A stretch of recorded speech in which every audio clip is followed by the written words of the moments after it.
जी भाई लोग, इ दारू बजारू हा चढ़ जाला हो, केहुओ के नेत बिगड़ जाला हो। खेसारी लाल यादव का आईपीएल में बजा सॉन्ग और खेसारी लाल यादव ला रहे हैं आईपीएल पे बहुत ज़बरदस्त सॉन्ग आप लोग के बीच। तो आप लोग उस सॉन्ग को बेसब्री से इंतजार कर रहे हैं। बहुत जल्द इस सॉन्ग को आप लोग को सुनने को मिल जाएगा। इस चैनल के माध्यम से अपडेट आप लोग को देंगे, तो अभी चैनल को ज़रूर सब्सक्राइब करिएगा दोस्तों। खेसारी लाल यादव का अपडेट पाने के लिए हम बहुत जल्द उस गाने का मोशन पोस्टर जैसे छूटेगा तैसे ही आप लोग को हम जल्द से जल्द ला देंगे उस गाने का इस चैनल के माध्यम से अपडेट। बहुत लाजवाब का सॉन्ग आएगा दोस्तों, आईपीएल सॉन्ग। खेसारी लाल यादव का रिलीज डेट आ गया है दोस्तों, बस 1 से 2 दिन में छूट जाएगा वो गाना।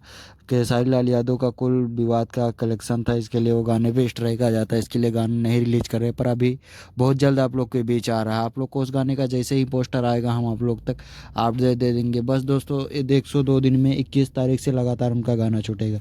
तब तक से ऐसे नेक्स्ट वीडियो तक ले जय हिंद दोस्तों, जय भोजपुरिया।